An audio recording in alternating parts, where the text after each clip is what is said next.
Bonjour, j'espère que vous allez bien. Pour ma part, tout va très bien.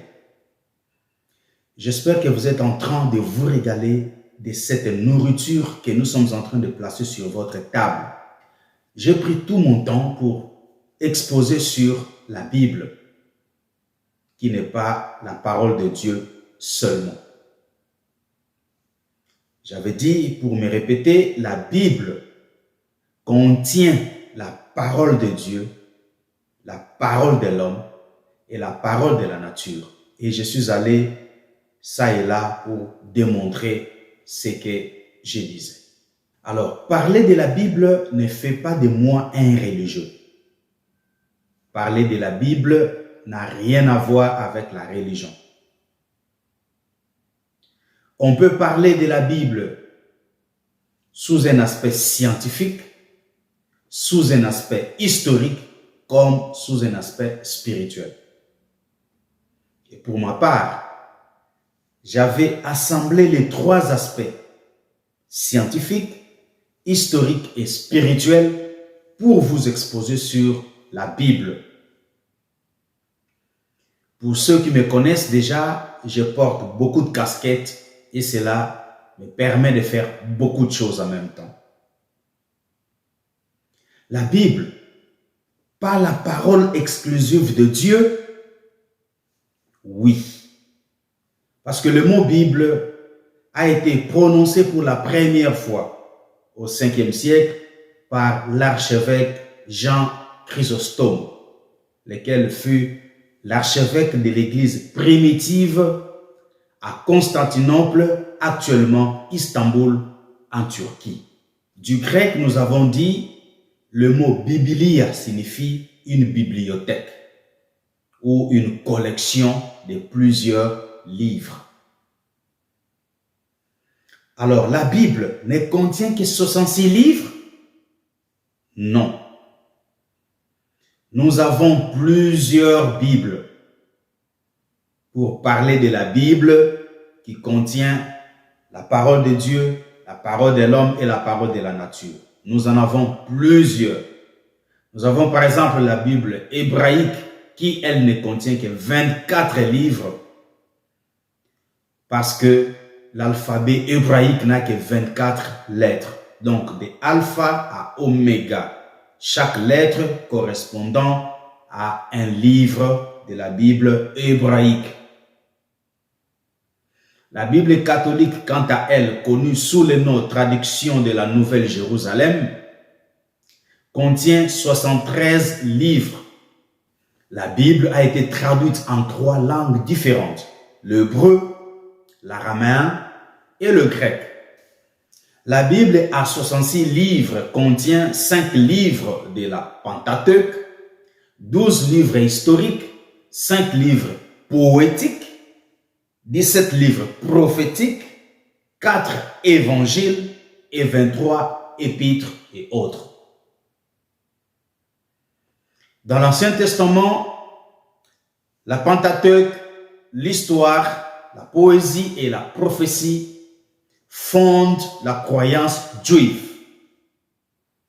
Et dans le Nouveau Testament, les 4 évangiles et les 23 épîtres et autres fondent la foi chrétienne. Vous entendez sans doute souvent parler d'apocryphe. C'est quoi apocryphe? Du mot grec apokryphos, qui signifie caché ou douteux. Ces livres ont été déclarés cachés ou douteux ou sans importance. En 1534, quand Martin Luther traduisait la Bible en allemand, il avait préféré classer les livres déclarés apocryphes à la fin de l'Ancien Testament, donc entre l'Ancien et le Nouveau Testament. C'est seulement en 1546 que l'Église catholique déclara ces livres non canoniques et ce fut lors du Concile des Trente. Vous m'avez aussi entendu établir une relation entre le livre d'Enoch et la Bible. Cela a été fondé sur les similitudes que j'ai pu découvrir entre ces deux livres. Dans les paroles de Jésus, dans les écrits des écrivains de la Bible et dans les expressions de Jean, le divin, l'auteur du livre d'Apocalypse. Nous avons démontré tout le long, avec même les écritures de la Bible, faisant référence au texte d'Enoch et nominant même Enoch lui-même. Vous m'avez aussi entendu évoquer les livres non trouvables dans la Bible, bien que mentionnés dans la Bible, mais ils ne sont pas trouvables dans la Bible. Par exemple, les livres des guerres de l'Éternel, le livre du juste, le livre de Samuel le voyant, pas Samuel le prophète du temps d'Élie, mais Samuel le voyant. Il y a aussi le livre de Nathan le prophète. Il y a aussi le livre de Gad le prophète. Il y a aussi le livre d'Akija le prophète. Il y a aussi le livre des révélations de Jiddo. Il y a aussi le livre des mémoires de Jéhu. Ces livres sont mentionnés dans la Bible, mais ne se trouvent pas dans la Bible. Je les appelle livres non trouvables. Établissant la différence entre l'inspiration et la révélation, j'ai reçu beaucoup de remarques, surtout des TikTokers, qui m'ont ramené à 2 Timothée chapitre 3, le verset 16 et 17, qui dit « Toute écriture est inspirée de Dieu. Je n'en disconviens pas. Mais nulle part il est dit « Toute écriture est révélée de Dieu » ou « révélée par Dieu ». Parce que l'inspiration fait état à une référence, donc à quelque chose qui existe déjà. Tandis que la révélation n'est pas écrite. La révélation, c'est le domaine de l'âme. La révélation, c'est ce que l'œil n'a jamais vu, ce que l'oreille n'a jamais entendu, ce que le cœur n'a jamais médité. C'est ça la révélation. Mais, choses qui sont révélées à ceux qui aiment Dieu. Et ces choses leur sont révélées par l'Esprit. Quel esprit sonde tout, même les profondeurs de Dieu. Et là, j'avais chuté à 4 choses. Je parlais de la lettre contre l'esprit. Je parlais de l'inspiration contre la révélation. Je parlais de l'homme contre Dieu. Je parlais de la religion contre la spiritualité.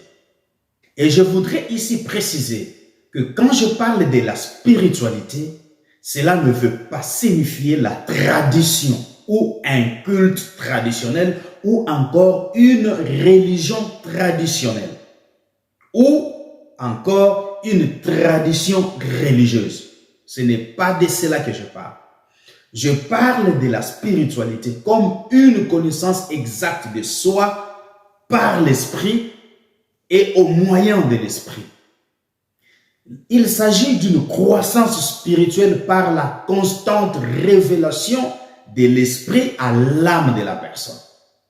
Et au jour le jour, l'âme est révélée. Au jour le jour, l'âme est boostée. Au jour le jour, l'âme est révolutionnée. Voilà qui définit une croissance spirituelle. Parce que c'est la révélation directe à l'âme. Donc la spiritualité, c'est un travail continu de l'âme. Parce que c'est dans l'âme qu'il y a la lumière. C'est dans l'âme qu'il y a les pouvoirs infinis. C'est dans l'âme qu'il y a la présence divine. C'est dans l'âme qu'il y a la voix qui conduit toutes choses. Je voudrais aussi préciser ici que la spiritualité n'est pas écrite. La spiritualité n'a pas de livre qui parle d'elle. La spiritualité se découvre. La spiritualité s'entretient. La spiritualité se développe par l'individu. Avec l'aide, bien entendu, des guides spirituels, visibles ou invisibles. J'en parle dans les vidéos précédentes, toujours ici, même chaîne. Revenant aux 4 choses, je vous avais placé devant un choix.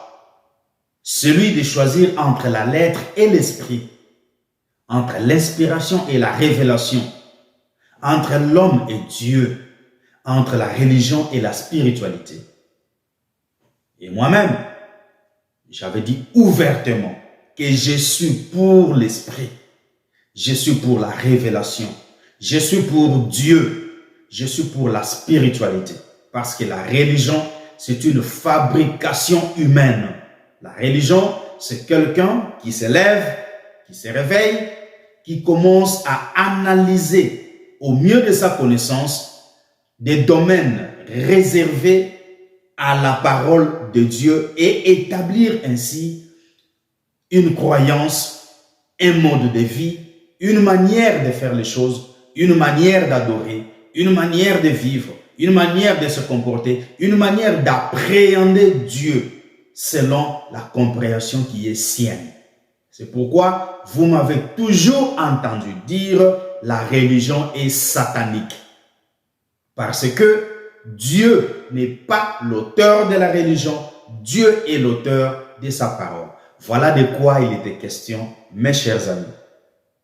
Ça a été aussi un plaisir pour moi de faire ces résumés pour vous, espérant qu'il vous fait du bien et énormément de bien.